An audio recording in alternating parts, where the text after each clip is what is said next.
ஓம் ஸ்ரீ குருப்பியோ நமக. நன்றாக குருவாழ்க, குருவே துணை. பரபிரம்ம ருத்ரகாயத்ரி ஞானஸ்தலத்தின் நண்பர்களுக்கு வணக்கங்களும் வாழ்த்துக்களும் கூறி, மிதுன லக்னத்திற்கு இந்த பதிவில் 8 நாட்களுக்கான பலன், அதாவது டிசம்பர் 19 முதல் டிசம்பர் 26 வரை உள்ள நாட்களுக்கு சந்திரன் செல்லக்கூடிய பாதையில் என்ன நட்சத்திரத்தில் போகிறாரு, என்ன பாவ தொடர்புகளை நமக்கு தினப்பலன் தர்றாருன்னு பார்ப்போம். டிசம்பர் 19 வியாழக்கிழமை ஆயில்ய நட்சத்திரம். இன்றைக்கு வேலைக்கு நல்லா இருக்குது, புகழ் பெறலாம், ப்ரமோஷன் பெறலாம், அங்கீகாரம் பெறலாம், புதுசாக வேலையும் கிடைக்கும், நல்ல வளர்ச்சியான நாள். அதே போல் திருமணம் போன்ற கணவன் மனைவி உறவு போன்ற விஷயங்களில் சின்ன சின்ன சலனங்கள் போகும். நட்சத்திரம் புதன் அப்படிங்கிறதுனால நமக்கு ஸ்டேஷ்னரி லைனு மற்றும் எஜுகேஷன் லைனு, சாஃப்ட்வேர், கம்ப்யூட்டர் சம்மந்தப்பட்டது, பைப் கனெக்ஷன், ப்ளம்பிங் ஒர்க்கு, இது சம்மந்தப்பட்ட வகை எல்லாத்துலேயுமே கொஞ்சம் பிரம்மாண்டமாக ராகுனுடைய தொடர்புனால் நமக்கு நல்லபடியாக நடக்கும். டிசம்பர் 20 வெள்ளிக்கிழமை மக நட்சத்திரம். நமக்கு 3ஆம் இடத்துல சிம்மராசியில் சந்திரன் கேதுவாக செயல்படுறார். கேது சூரியன் நட்சத்திரத்துலேயும் சுக்கிரனுடைய உப நட்சத்திரத்துலேயும் இருக்கிறதுனால இப்போ நமக்கு 4ஆம் இடம் அப்படிங்கிறது ஒரு வீட்டுக்கு தேவையான பொருள் வாங்கிறது அல்லது வீடு கட்டுறதுக்கு உண்டான ஆயுதங்கள், பணிகள் ரெடி பண்ணுறது, அதுக்கு சம்மந்தப்பட்ட லோன் கிடைக்கிறது. ஒரு சிலர் வீடு கட்டி வாடகை வசூல் பண்ணுற வேலைகள், இதுக்கெல்லாம் சாதகமாக இருக்குது. நமக்கு உழைப்பு சார்ந்த நன்மைகளை கொடுக்கும். சுக்கிரன், சூரியன், கேது இது சம்மந்தப்பட்ட தொழில் தொடர்புகள் நல்லாயிருக்கும். இப்போ மருத்துவமும் எடுத்துக்கலாம், டெக்கரேஷன் சைடும் எடுத்துக்கலாம், அதே மாதிரி கலை தொடர்பு, ஒரு மார்க்கெட்டிங் லைனில் இருக்கவங்க அத்தனை பேருக்கும் சிறப்பாக இருக்கும். டிசம்பர் 21 சனிக்கிழமை பூர நட்சத்திரம், சுக்கிரனுடைய நட்சத்திரம். நமக்கு 3ஆம் இடத்துல சந்திரன் போகிறாரு. சுக்கிரன் சந்திரனுடைய நட்சத்திரத்தில் இருக்கார், திருவோணத்தில். 8ல் சுக்கிரன் இருக்கிறாரு. ஆனாலும் சந்திரனுடைய நட்சத்திரத்தில் இருக்கிறது நம்மளுக்கு எதிர்பாராத தனவரவு கொடுக்கும். 8ஆம் இடத்துல அந்த ஒரு தன்மை இருக்குது.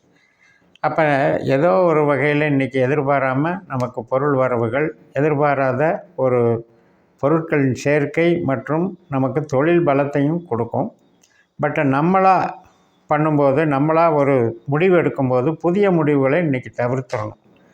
ஏன்னா 8ஆம் இடம் அப்படிங்கிறதுல நமக்கு செஞ்சு கெடுக்கும். ஒரு விஷயத்தை ஈடுபட சொல்லி அதில் இன்வால்வ் ஆகி கஷ்ட நஷ்டங்களை அனுபவிக்க வைக்கிறது தான் 8ஆம் இடம். அதனால் புது காரியங்களை தவிர்த்துக்கிட்டிங்கன்னா தானாக அதிர்ஷ்டகரமாக நடக்கக்கூடிய பொருள் வரவு இன்றைக்கி கிடைக்கும். டிசம்பர் 22 ஞாயிற்றுக்கிழமை உத்திர நட்சத்திரம். உத்திர நட்சத்திரம் ஒரு பாத சிம்ம ராசியில் இருக்குது, 2, 3, 4 பாதங்கள் கன்னி ராசியில் இருக்குது. நண்பகல் 12:55 மணிக்கு தான் அந்த உத்திர நட்சத்திரத்தினுடைய அந்த கன்னி ராசியினுடைய பலன் கிடைக்கும். இப்போ சூரியன் கேதுவாகவும் ராகுவாகவும் செயல்படுறார். அப்போ நமக்கு என்னென்னா 7ஆம் இடத்துலையும் 4, 10ஆம் இடத்துலையும் சில பேர் கூட்டு தொழில்கள் செஞ்சிட்ருப்பாங்க. அதில் சின்ன சின்ன சலனங்கள் போகும். ஆனால் தொழில் கெடாது, நல்லாயிருக்கும். தொழில் சார்ந்த, உற்பத்தி தொழில் சார்ந்த நன்மைகள் நடக்கக்கூடிய நல்ல நாள். கவர்மெண்ட்டு கான்ட்ராக்டு, கவர்மெண்ட்டில் பதவி இருக்கவங்க அவங்களுக்கெல்லாம் ஏற்படக்கூடிய ஒரு சின்ன சின்ன நெருக்கடிகள், ஒரு ப்ரெஷரில் வேலை பார்க்குறதுன்னு சொல்கிறோம் இல்லையா, அந்த மாதிரி சில அமைப்புகள் இருந்தாலும், அதிருப்தியான மனநிலை இருந்தாலும் தொழில் பலத்தை கெடுக்காது. டிசம்பர் 23ஆம் தேதி திங்கட்கிழமை அஸ்த நட்சத்திரம். காலையில் 9:08 கன்னி ராசியில் சந்திரனுடைய நட்சத்திரத்திலேயே போகிறாரு. அப்போ இதுவும் நமக்கு பொருள் சேர்க்கைக்கு நல்ல அமைப்பு தான். லாபங்கள் கிடைக்கும். கன்ஸ்ட்ரக்ஷன் லைனில், விவசாயத்தில் இருக்கவங்க, உணவு, உடை, மருந்து போன்ற தொழில் பலத்தில் இருக்கவங்க, ஹோட்டல் நடத்துகிறவங்க மற்றும் தையல் சம்மந்தப்பட்ட, கலை சம்மந்தப்பட்ட துறையில் இருக்கவங்க எல்லாத்துக்குமே சிறப்பாக இருக்கக்கூடிய நல்ல நாள். நீர்படு பொருட்கள் அப்படின்னு சொல்லக்கூடிய விவசாயம், பால், பழங்கள், பண்ணைகள், காய்கறிகள் இது சம்மந்தப்பட்ட வியாபாரத்தில் இருக்கவங்களுக்கும் சிறப்பை கொடுக்கும்.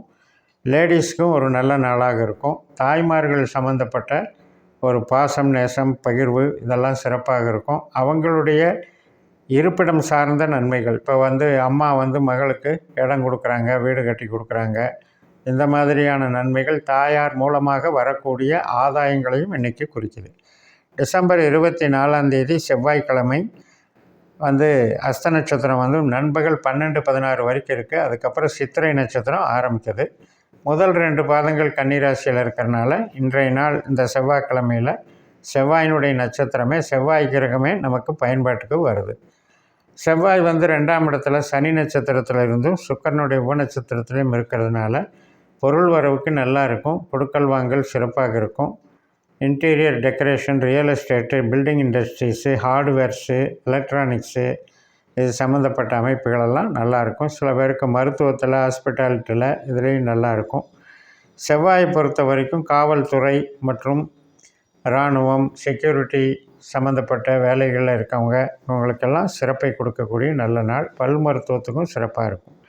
டிசம்பர் 25 புதன்கிழமை சுவாதி நட்சத்திரம் மதியம் 3:21 ராகுனுடைய நட்சத்திரம் தொடங்குகிறது. ராகு நமக்கு 10ஆம் வீட்டில் இருந்தாலுமே சனி நட்சத்திரத்தில் உட்காந்து சனி 9ஆம் வீட்லேயும் உபநட்சத்திரமான கேது 4ஆம் வீட்லேயும் இருக்கிறனால இன்றைக்கி உற்பத்தி சார்ந்த தொழில்களுக்கு நல்லாயிருக்கும். பில்டிங்கு, கான்ட்ராக்டு, அதே மாதிரி கன்ஸ்ட்ரக்ஷன் தொழில் இதெல்லாம் நல்லாயிருக்கும். வாகனம் சார்ந்த தொழில்கள், ட்ராவல்ஸ் வச்சுருக்கவங்க இது சம்மந்தப்பட்ட அமைப்புலேயும் நல்லாயிருக்கும். தொழில் பலம் வந்து சிறப்பாக இருக்கும்.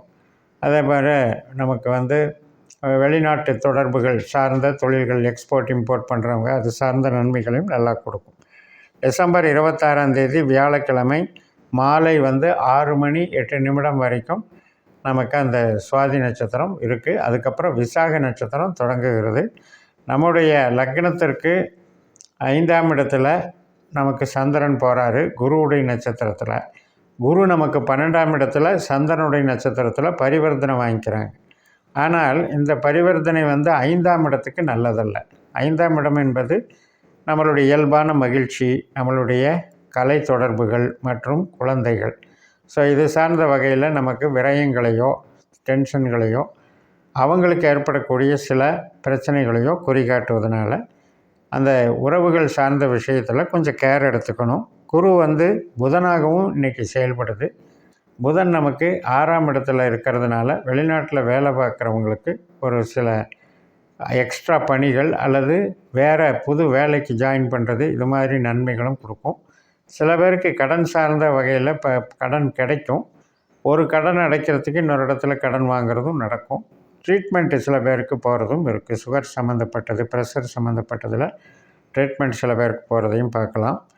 இதெல்லாமே வந்து ஜனன ஜாதகத்தில் நம்மளுக்கு எந்த அதிகாரியாக எந்த கிரகம் வருதுங்கிறத நம்ம பாஸ்கர அஸ்ட்ராலஜி சிஸ்டத்தில் நம்ம பார்த்துக்கணும். இப்போ 6ஆம் பாவம் அப்படிங்கிறது நோய் அப்படின்னா அந்த கிரகம் அந்த 6ஆம் பாவத்துக்குன்னு ஒரு கிரகம் வந்துடும். ஆனால் அந்த 6ஆம் பாவத்துக்கு உண்டான கொடுப்பினையை நம்ம பார்க்கணும். இப்போ 6ஆம் பாவ நோய் சம்மந்தப்பட்ட கிரகம் கொடுப்பினையில் வந்து அது பலம் இழந்துருச்சு அப்படின்னா அந்த நோய் ஸ்தானங்கள் வந்து நம்மளுக்கு பெரிதுபடுத்தாமல் லைஃப் ஃபுல்லாக ஆரோக்கியமாக இருப்போங்கிறது அது குறிக்கும். அதனால் அந்த கொடுப்பினையை வச்சு தான் நமக்கு திசாபுத்தி வேலை செய்யுது. அந்த திசாபுத்தி எந்த சந்தர்ப்பத்தில் நமக்கு அந்த பலனை கொடுக்குதுன்னு பார்க்குறதுக்கு தான் இந்த கோச்சார பலன்களெல்லாம் நம்ம சிஸ்டத்தில் பார்க்குறோங்கிறத குறிப்பிட விரும்புகிறேன். இந்த சேனலை சப்ஸ்கிரைப் பண்ணி ஷேர் பண்ணுங்கள். உங்கள் தனிப்பட்ட ஜாதக பலாபலன்களை என்னுடைய வாட்ஸ்அப் நம்பரில் தொடர்பு கொண்டு பலன் பெறுங்கள். உங்களிடமிருந்து விடைபெறுவது உங்கள் JMS. நன்றி, வணக்கம்.